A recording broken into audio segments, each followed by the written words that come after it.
Hello, hi. Hey, Ranjeet, how's it going today? Wonderful. How are you? Yeah, I'm doing great. How about you? Great, Like, great. So, what are questions today? yeah, let's start off with a featured question that we had sent out to everybody earlier this week to get that answered. So, we have been posed to us. I think I already fulfill 3 or 4 criteria. Why should I still join the Next League program? Oh, well, I think a few of the folks have been asking this question.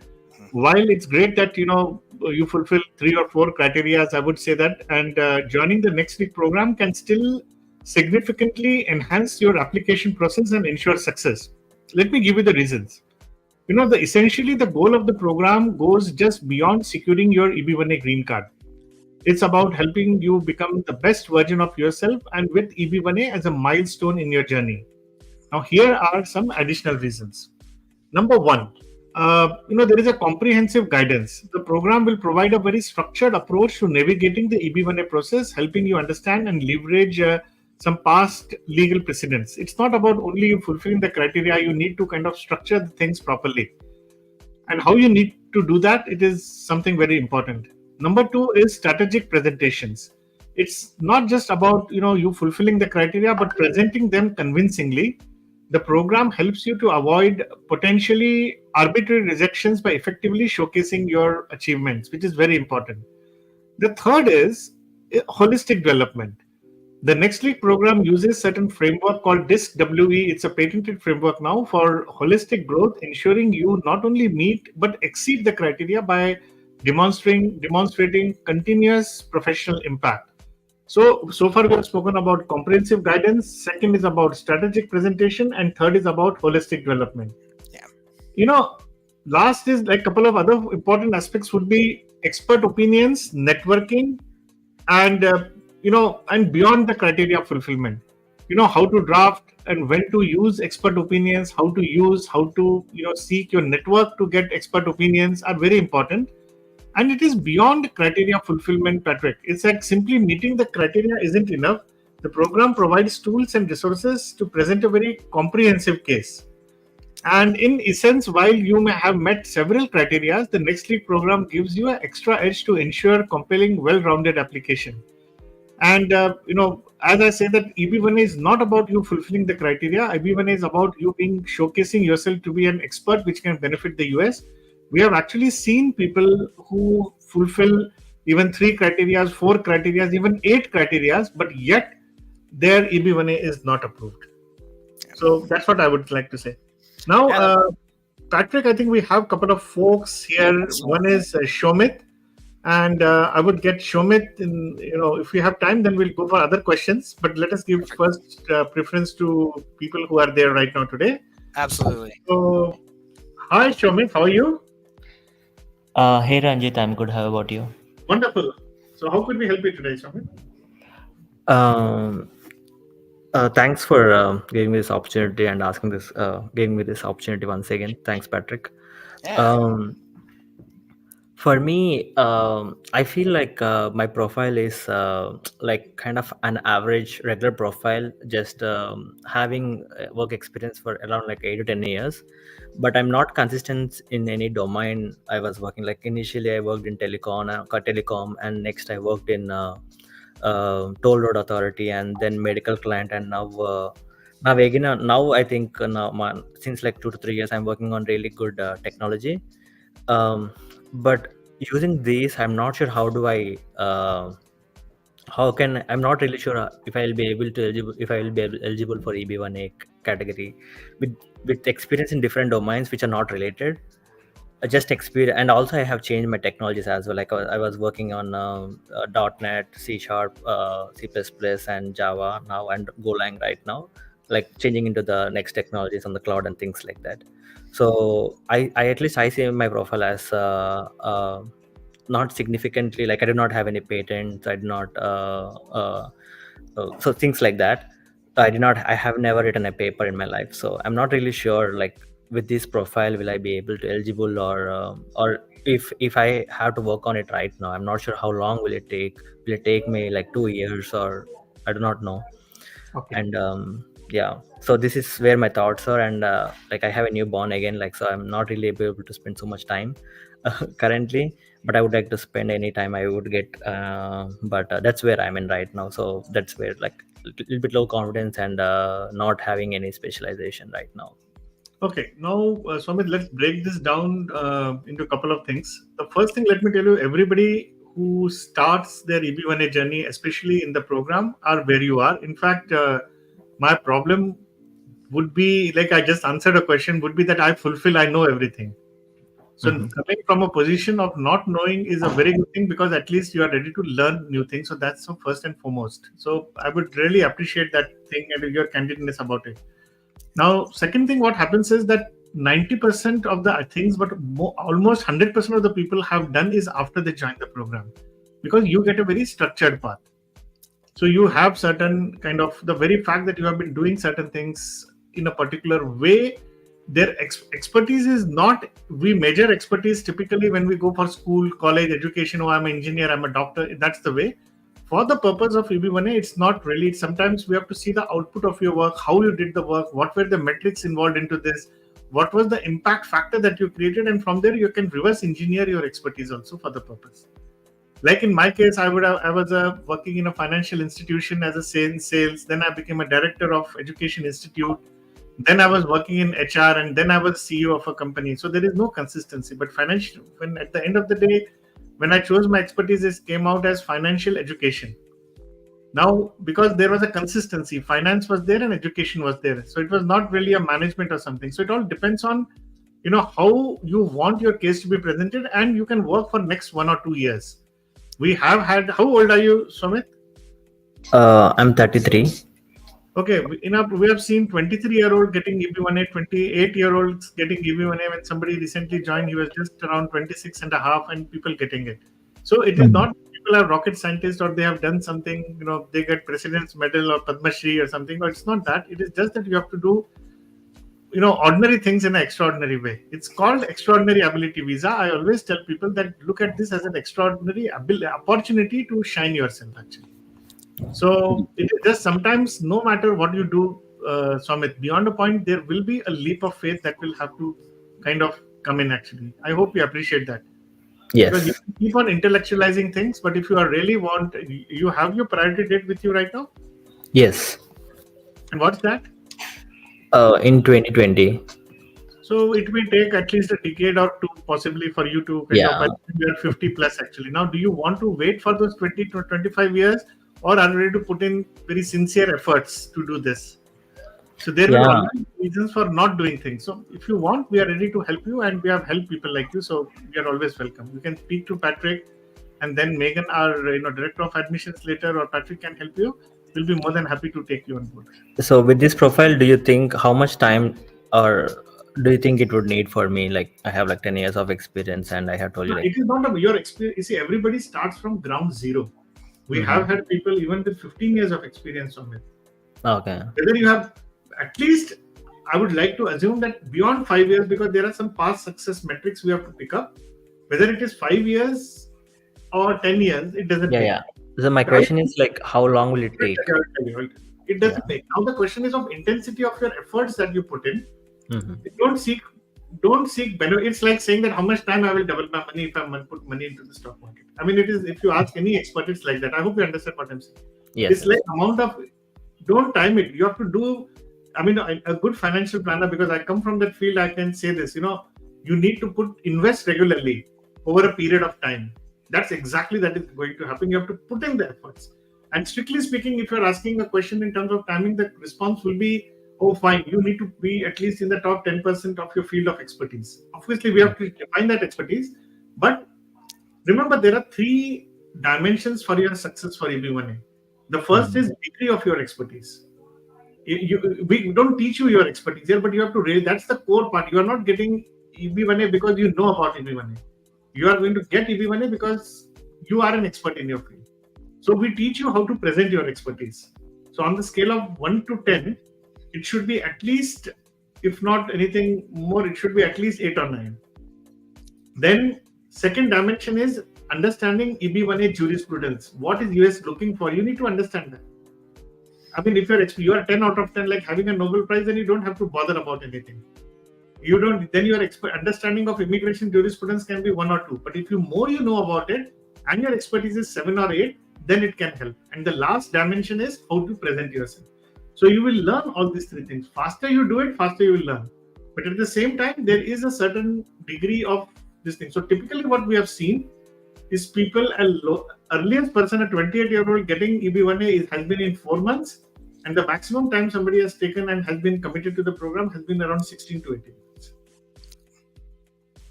Got Okay. it. Thank you.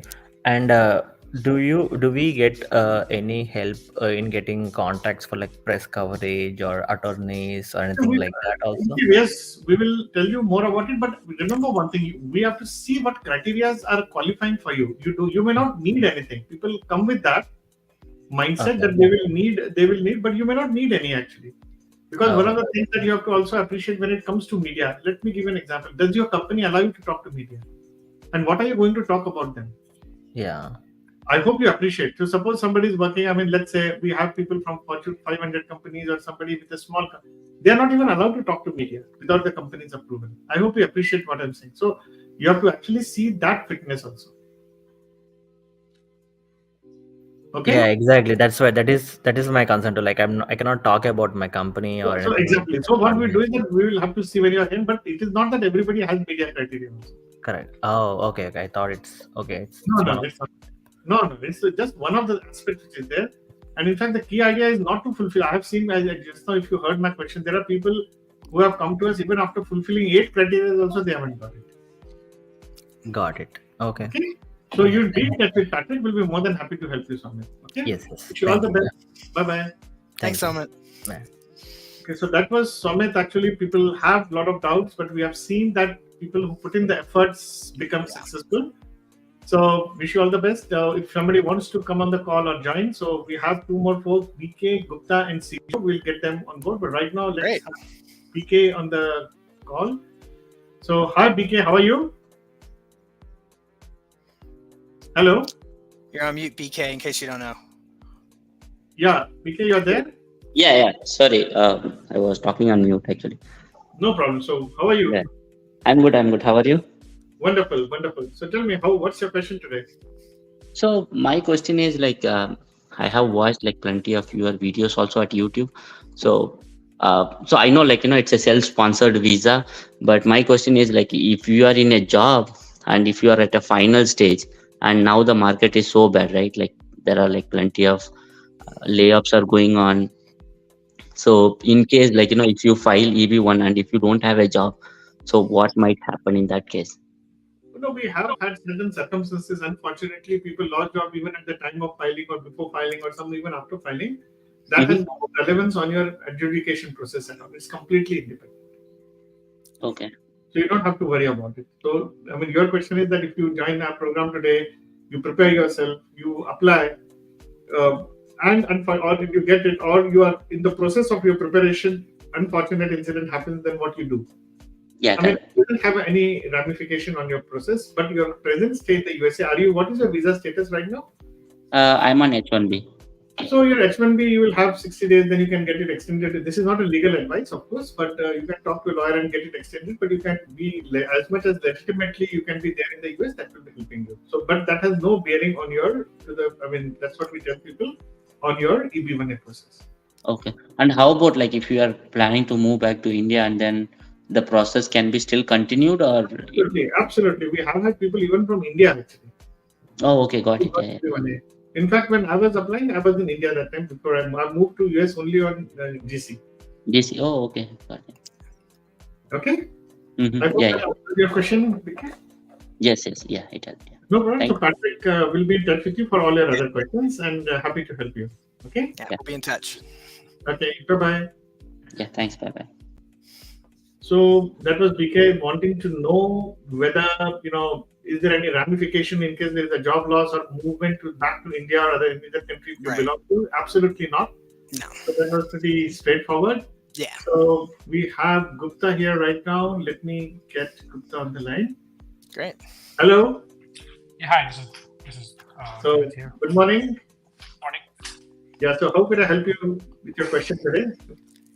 So I think I was one of the people who were, you mentioned actually, qualifying for 8 criteria. In fact, 9, but we filed 8 criteria and still it was rejected, my petition. And it just beats me because during the filing the petition, I filed the petition, but then I got a new role at my org, and that was a higher position.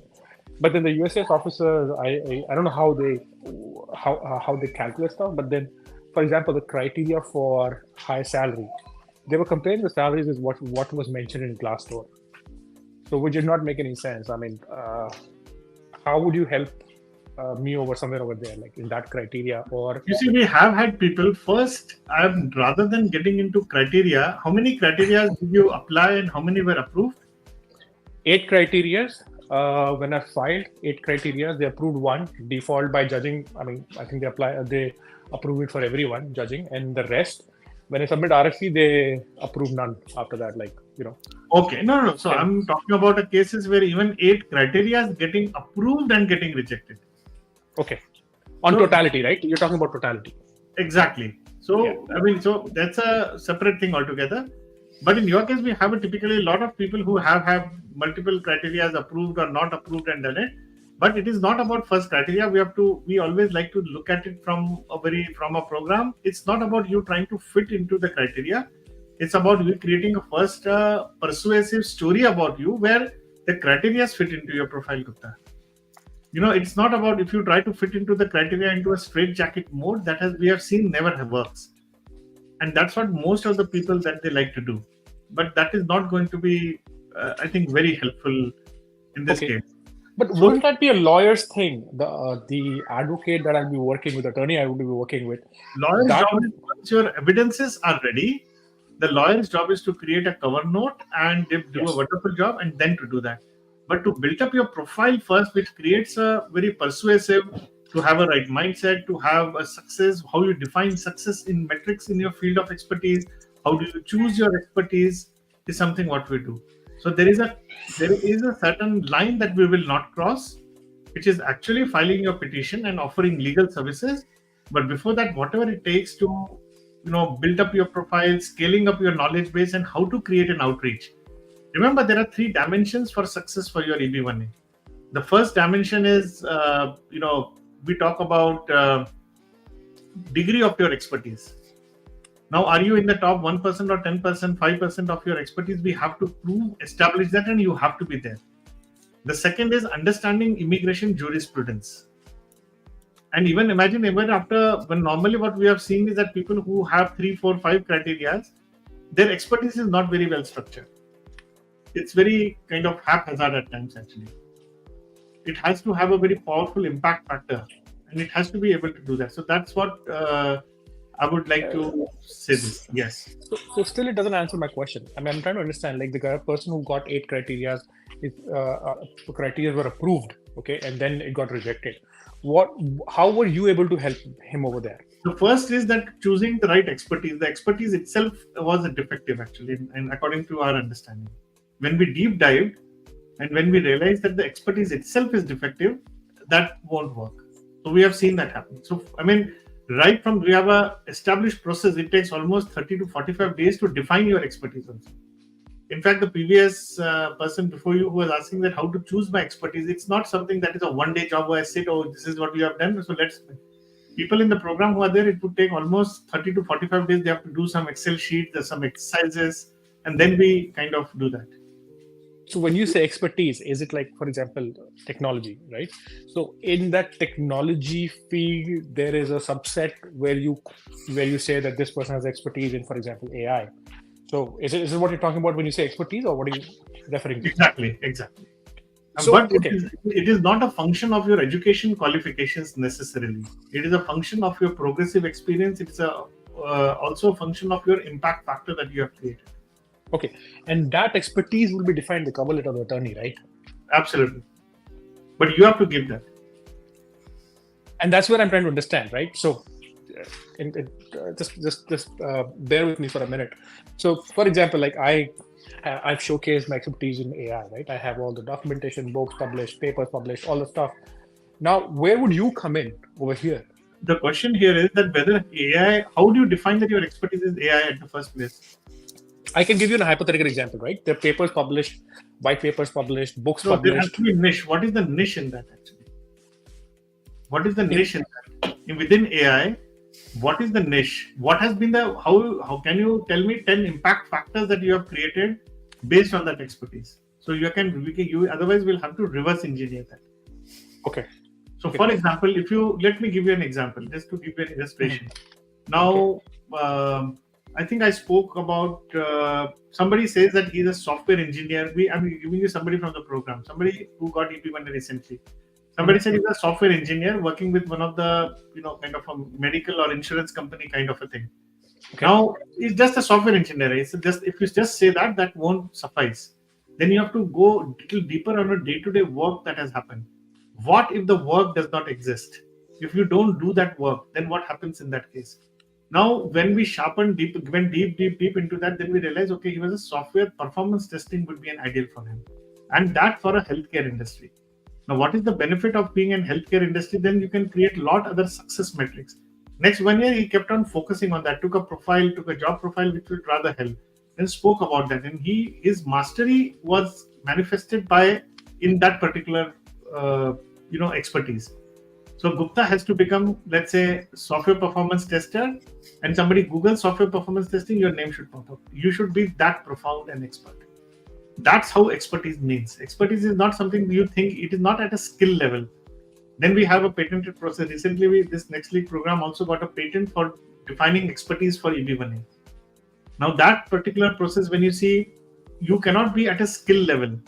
There is something called as a learning quantum: data, information, skill, knowledge, wisdom. I'm not going into detail of that, but you have to be at a knowledge level for the purpose of your EB1A. Then how you define knowledge? What are the ancillary skills or auxiliary skills that you have? It goes into that deep actually. Based on that, how your expertise has been built up. Just by you saying that you are an AI expert is not sufficient. Somebody may say, okay, fine, I'm a blockchain expert, but then you need to know, let us say, cryptocurrency expert. Then you need to know blockchain technology for that. To know blockchain technology, there are other elements to know. So how you have developed that expertise is also important to establish that you are truly an expert. So that's proved by the letters that you will get from distinguished people, right? Letters are not evidences in true sense. What have you done is more important. There are some other evidences that you may need. Okay. Your qualifications may not even suffice. Just because it is just proving you know that. Then your impact factor is, letters will prove your impact factor. Maybe what work that you have done, but it does not prove that you know that certain thing in a certain way, and even the people may not know. So it is much more complex than what you are visualizing right now, and that's why it becomes a little difficult. That's why people get rejection. That's why 1 or 2 criteria get approved, and it is not. This does not happen. No, it makes sense actually. I mean, to a certain extent, because I mean, one of the criteria was authoring scholarly articles and stuff, and then I had published my own books and everything, and white papers and journals, and the USCI has rejected that category, saying that there's no proof that this is for learned people. Even though I got letters from the publishing houses, people from the technology, like high esteemed people from the technology background, and USCI rejects that, saying that this is not for learned people. So what happens is that there is something, every journal or every publication would have a media kit actually. Okay, now that media kit would give an output of their readership personas. You should give something like that to them. Now, who are the other authors? Then I would like to see that actually. Remember, the whole challenge with EB1A is that it's a burden of persuasion is upon you to prove your challenge. Now that creates a little, because every time it may happen. Let's say, for example, somebody goes for IEEE. Okay, now you may get IEEE, but the other person may not get it because the evidences that person has produced may not be sufficient. Got it? Yes, and speaking of IEEE, I have senior membership with IEEE, but I think USCI doesn't care about that stuff. No, but there is a way in which you can present it. So these are the granular things that you understand. That is called understanding immigration jurisprudence. Okay. So this is how why we don't. But you have to then equip your lawyer to kind of, okay, these are things I want to submit. The lawyer will prepare exactly what you give them to do. They will not create evidences for you or tell you what evidences to do. There will be a general format, but they will be good at it once you have all the evidences. Does that make sense? Yes. Certainly said yes. So wish you all the best. Okay. Thank you, sir. Thank you. Thanks, Gupta. So, that was Gupta, who's wanting to kind of know more detail about multiple, kind of evidences. What is the difference between at what stage the lawyers come in? So now we would have Sijo coming in here, and Great. we would have his questions. A lot of people today, a lot of interesting questions. Lots of activity. Absolutely. Hi, Sijo, how are you? Hey, Sijo. Hi, Patrick. Hi, Ranjeet. I'm doing good. Thank you. Yeah. So happy Saturday. Before getting into my questions, I want to know like how much bandwidth I have. Like how many questions can I ask? So that Well, you can ask 1 or 2 questions. Yeah, definitely. Okay. So the first question is around the sustained acclaim. That's what I see in the USCIS thing, right? So when you say something like 6 months or like a year or so, and even like the young people joining the program, right? Like how do you show the sustained part if it's in a short period of time? You see, sustained is there are 3 components to that. Let me tell you: sustained acclaim, totality, and final merit determination. Okay, now sustained acclaim is about I'm just reading out something from my note actually. It's about rigorously evaluating the continuous recognition. You can have it in short period of time also. Now, let's say, for example, in 2010, if somebody would have said that, I'm an expert in cryptocurrency, there cannot be a sustained acclaim of 5 years or 6 years in that, because that field did not exist at all. Does it make sense? Yeah. So it is not a function of time. Do you realize what I'm saying? Yeah. It is a function of your expertise and the intensity that you have put up. Now it is about continuity and your intensity. It is about sustained acclaim. Okay. Now then, second aspect is totality, which is the degree and quality of your evidence. Now, for example, that's about totality. It means that, how are your letters? Who has signed your letters? Are they on the letterhead, or the company has given you about, let's say, about critical role? Or they're talking about somebody just, your next manager has given. What quality is the quality of evidences that you give decides the totality of evidence. The first is sustained acclaim is about continuity and intensity of your work. Second is about totality. And the last is about final merit determination.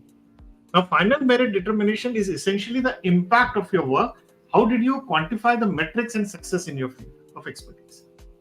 Now, these are 3 different. So, age is not a factor. We have seen 23-year-old getting it, and we have seen, even 50-year-old getting it. But 23-year-old or 20 in the program also, we have seen 28-year-olds getting it by virtue of their sheer work and the intensity what I mentioned. It's not a function of time at all. Okay. Thanks. That is helpful. And in terms of the program itself, right? Like if somebody enrolls into the program, are there different batches? Like because people might enroll at different times. So do you conduct classes in batches, or is it classes, or it's like a self-paced thing? It is a self-paced thing. It is a self-paced thing because some people move very fast. We don't want to restrict you in terms of if you want to go fast. So, for example, some people may take a longer duration time to understand and comprehend. We are not evaluating people for your readiness. We just evaluate people based on 3 things for the EB1A, for the program. The first is, are you a professional? Because this program is not suitable for somebody who is an artist or athlete. So normally, if you have a decent LinkedIn profile, up-to-date profile, you are good for us. You understand? Yeah. Second, what we see, are you coachable? And the third is, are you ready to put in the hard work and effort which is required to become EB1A ready? So if you are good at all the 3 things, then you are good for us. We are not judging you. We are not evaluating. We are not like, this is not like an AP level or a normal level. We are not trying to place you in this thing. What we have seen is that people, even though they may join late, but still they may, by their sheer work and amount of time that they put in, it will be successful. So being a self-paced program, like where is the personalized part comes in? Like, do I get to like go on a one-on-one with you or like any other coaches? Or Yes. At what frequency? No, frequency is also not restricted actually. If you need me, if you need any bit to attention, we keep sessions at least, we keep sessions at least 3 to 4 times a week actually. So you can always come up in a group and ask, or if there is a required, we'll definitely have. And last one more question. So this is in terms of two things. One is the final stages, right? In the final stages, you have. Do you recommend like lawyers that you work with? And also, like, can you? I went through the success stories and all of those metrics. Can you also talk about like what about the failure stories? Like, what if you get rejected? I'll tell you. What happens is that practically there are total 17. There are 3 people who applied and did not get it. Rest people have not applied so far. Okay. Now they are still in a preparation. Now 3 people, out of them, 2 people got RFEs and 1 person has got NOID. After NOID, he got rejection. 1 person got RFE and rejection. They are again working, and 1 person is still. We are trying to help him to the lawyer for his. So, do you still like those people? Do they still continue in the program, or like do you still? We want to help you out. We want to make your success our success. In certain cases, whose RFE got kind of approved later on, it was realized that some evidences were not sent in a proper order. Okay. Can I ask one more question? Last one, please. Yeah, sure. So once you enroll, like, how does the first few days look like? Because there's a self-paced part, there's a establishing a niche and all of those things. Like, but like, what if somebody is like, okay, way into the journey, like who already like sort of thought about the niche and all of those things, and like already have like some things met, but have made some impact in the field already. But in that person like needs more personalized guidance. Like, so do you get like one-on-one part for those people? Like, definitely, it is not everybody has to follow a particular pathway. Once you are in the program, you will kind of the first initially for at least a month or so, you have to do a lot of. There are kind of sessions more on a self-introspection in terms of your finding your expertise. And in between, there are a lot of sessions that happen. Once you have to do that exercise, it is not something, cannot be, please understand, finding an expertise cannot be a function of mere thought process. It is a very well calibrated and very well scientifically developed evolution actually that is required to be done. I mean, if somebody says, oh, this is my expertise, we'll have to kind of break it down into preparing some kind of an Excel sheet and something, and then we will have, maybe you're right, maybe it could be wrong. But still, because incidentally, just I mentioned earlier also, the entire process of finding an expertise for EB1A, we recently got a patent after 2 years.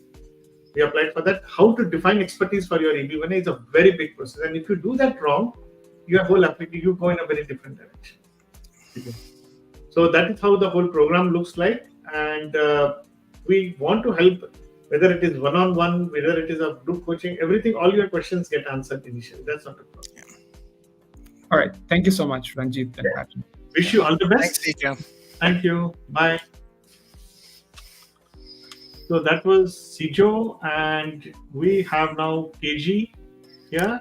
Oh, another. All right. Big Okay, day. now, I think KG, I'm not. Okay, KG. Hey, can Hi, you hear KG, you? Yeah, I can hear you. Okay, so this is Kaushik actually. Okay, right. I've spoken to Megan some time back trying to get some feedback on the initial evaluation, but yeah, I have a quick question. I mean, she shared me this Q&A session, so wanted to kind of have a few questions that I wanted to clarify. So firstly, when they say critical, role, so how do we quantify that? I've got close to 15 years of experience in the IT. So how do we say that, okay, these many letters typically is sufficient to say that this is a critical role? The number of letters won't would suffice or indicate your critical role, but the success metrics of your performance will determine. Even one letter could be sufficient for one particular role. You may have worked with a company. How long you have been working with a company where you are right now? I've been working there for almost 8 years. So 8 years, so maybe there have been, let us say, 1 or 2 letters should be suffice if it is very intensely produced actually. Okay. In terms of the documentation, what people would have. Got So it. that should be, I think that could be good enough in my view. So it all depends on what is being presented there, how you define success, and how it is linked to your expertise. That's very important. Makes sense. EB1A is more about your expertise. Even if you have even one single letter, I mean, if you have in 2 to 3 years, I mean, normally I would suggest 1 or 2, if not more, and highlighting specific projects or success that why somebody says it is critical. Got it. Okay. Incidentally, it is not only for the critical for the organization, it is also critical to the division or a department where you are working. Got it. You Yeah. can use that. Yeah. One more question here. So I have been seeing this sustained, acclaim or sustained evidence in terms of publications or whatnot, and people say that let's say if you're writing articles, it has to be over the years, not just within the 6 months or 9 months or whatsoever, right? So I believe you answered it just now, some time back. Somebody asked the same question, but how does it work when it comes to kind of proving this in terms of a scholarly articles?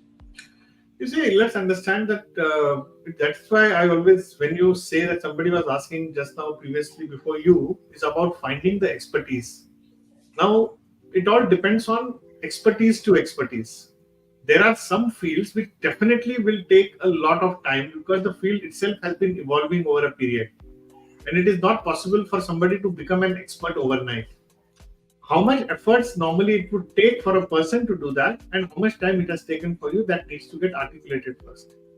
And then you talk about your other metrics, like publications and other things. So let's say, for example, if I'm just making this up now. Now, let's say somebody's field of expertise is banking. And just this banking. I mean, one can become a banking expert in a particular domain like credit lending facility or evaluating credit for small businesses in a span of 1 year also. No? You don't have to have sustained it's a subjective analysis, but you have to define certain metrics for that sustained also for you. Now, if somebody in 2009, I just mentioned that also, somebody says, I have been expert in cryptocurrency. I mean, what sustain can you give in that? If you just started in the field, took almost like it just 2010, 2011, if somebody, even today, for example, somebody says, I'm an expert in cryptocurrency. I mean, how much time can one give to that field? Maybe 1 year, 2 years? But if you say that, my field is DNA analysis and research or microbiology, definitely it will take 5 to 6 years of work that will be done. You can't become an expert in biotechnology in a span or DNA technology or DNA analysis, something in a span of just 6 months. I hope you appreciate what I'm trying to tell you. It also depends on your field. And the very fact that you have come to that level of field, somebody is, let us say, 8 years of experience in biotechnology, he would have done something sufficient in his life to that level. So I would say that it is it's not a misconception to say that timelines are important in terms of how much time, but it's more a matter of your intensity for sustained and the output what you have produced. Gotcha. Okay. So, wish you all the best. And if you have any more questions, please reach out to me. Okay? Sure. Thank you. Thanks, Kaushik. Bye. So that was Kaushik. And last person for the day today, we have BK. Hi, BK. How are you? Is this BK from earlier, maybe? Are they still here? Okay. So I think I can just let him off. Yeah. Yeah, absolutely.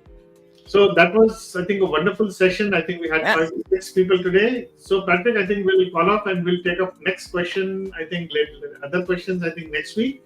Sure. So please, if you have more questions to us, please send it to us.